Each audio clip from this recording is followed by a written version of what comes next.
What's up, friends? It's your boy Size coming back with another video. It's been quite a long time that I haven't posted a single video on my channel. Today's video, I'm going to talk about what was I doing in the past 3 months and what have I gained when I posted a new video on my channel. So let's talk about it. Okay, I was busy studying for my IELTS exam. This IELTS exam, yeah. So initially, my goal my goal was to take the IELTS exam in this year, but I didn't have a specific goal in mind. But I had the idea of taking the IELTS exam at the beginning of this year because I was really interested in reading books. I was really trying to speak English in front of the camera, so that is why I wanted to improve my English. So you know, in order to my in order to improve my skills, of course, I can read a lot of books, I can watch a tons of video, but that wouldn't necessarily make me become a proficient in my speaking skill, right? So in that sense, I needed to I needed a direction. That's what I want to say. I needed a tangible goal. I needed to assess what is my current level of English. That is why I set a goal about the IELTS exam. Okay, fast forward. It wasn't an easy journey though, because around the month of May and June, I went through two consecutive job change. So the first one, I was kind of removed, or they didn't, they no longer need me anymore, or I wasn't good enough or whatever. Okay, I moved to the second job, and I found out I did not like the way the you know their attitude toward their employees, their management toward employees. So I decided to look another job again, which is my current position.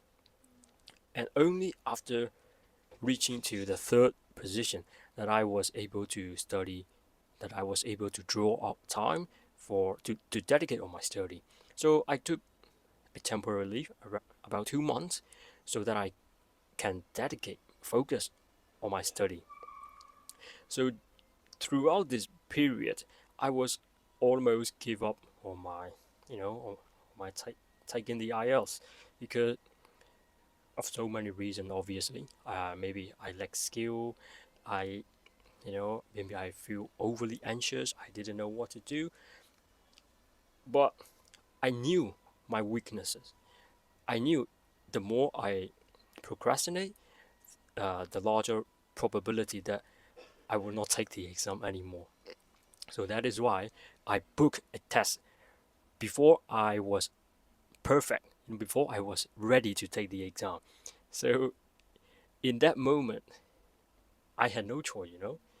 There's no way going back. I have already paid my booking fees and I have already set the date. And the only way is forward. Either you study or you fail. So basically, I was left with no choice. So from that moment forward, I put all my attention. I didn't use social media. I didn't watch any YouTube videos or things like that. 24 hours from morning to until I go to bed. Basically, I study, and maybe I'm kind of over exaggerating, but basically, 24/7. And yeah, finally, my test took place on August 16th. I will show you how much score I get in my first IELTS test. Okay, this is for the second part. Before that, I'm just explaining uh, where where did it start, because just basically sharing my background. You know what? Looking back on those on my previous experiences, it was it were all a blessing in disguise because I like to say, like, I want to give you an analogy like nature. I had set a deal with the nature and he know it. Nature know it, and he is telling me, "Hey, sign, didn't you say you wanted to take the IS exam? But I don't I don't see you studying enough. Maybe I need to do something." And then then he somehow managed to remove from my job. Although I didn't like it in the initial period because you know I was quite comfortable in my previous job. Had I, if I were not removed from my job, maybe there's a strong possibility that I would still procrastinate my exam date further and further and further, and probably I wouldn't even take at all. So because of that, I had I had I was given more time to study, and because of that, finally I take the exam. Okay, so that is why I say those bad experiences, those tough time, were all the blessing in disguise. So to be honest, I really thankful. I'm really grateful for being removed from my previous job, and yeah, me being one through those tough time. I'm really grateful for that. Although while going through those tough time, not were not good, but after that, I realized that it doesn't life doesn't happen to you. It happens for you, quote unquote. So that was my background, and let's talk about part two. Part two is my personal experiences in the actual task day. So there were a total of eight eight persons, I remember, because I think they have a different time batch. I was put in the earliest batch, so there was eight people, and after that, I saw a couple of more people came in and wait. They were all waiting for the test. So I believe there are different time set for the test takers. And I start off with listening, reading, writing. They were those three modules were done consecutively, continuously, and then I had to wait around 1 hour before my speaking task.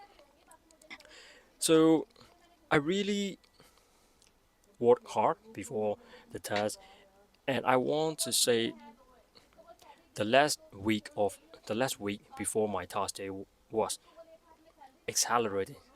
I want to say it is a mixture of both excitement and anxious. So I thought I was ready. Even in my practice session, I usually score around 7.5 or 8 in reading and writing, but in the actual test, I fall short below my average performance. Let's talk about speaking module. I was really anxious and nervous talking in front of the native speaker because, whenever I watch a speaking tutorial on YouTube, there were a really professional teacher sitting in front of the student and asking like a tricky questions. So I did not know what my examiner would look like in for me. So while I was waiting in the exam room, there was a, an old there was an old lady walking through in front of me, and I thought she was around the age of my grandmother. So I kind of realized, oh, if she is probably going to be my examiner. So if that is the case, then I don't have to worry because I don't she's the same age with my grandmother, and so I can comfortably talk to her. So I was just quite relaxed at that time, and then waiting for my turn to be called upon. And then it came out when I was actually called. It was another examiner, who is much younger than her, and who talked really loud, professionally. Loud, I mean in a positive way. So, and then at that moment, I went like, oh my god, here we go. There's no way of going back. I can't choose my examiner. So yeah, I did well. For me personally, fluency was not my problem at all. I can talk non-stop for maybe 10 minutes, 15 minutes. For me, it was easy. The most tricky thing that stopped me from achieving my score is the grammar and natural collocation. I think the grammars for the main thing is subject verb agreements and yeah, choosing the natural words in my speaking. Maybe it was because I read a lot of books, and in my speaking, I tend to pull out those formal words in my speaking, and that causes unnatural for for the native speaker. So those two were my biggest weaknesses.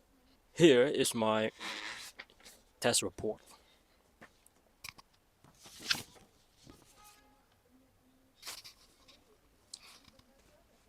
Okay, so I got an overall band 6.5. What is next? My plan is to take the test one more time after a year. This time I will give myself enough duration to study and to perfect my skill so that I can achieve my desired score.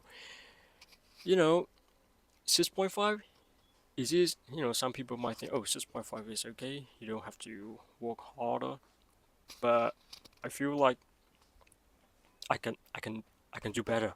I can do much better than that. And I feel there is a lot of rooms for me to improve. And the last thing is, man, I I don't want to stay the same. I believe in that if you put your attention, if you focus on one thing and practice it repeatedly, there is no way that you're not going to improve further.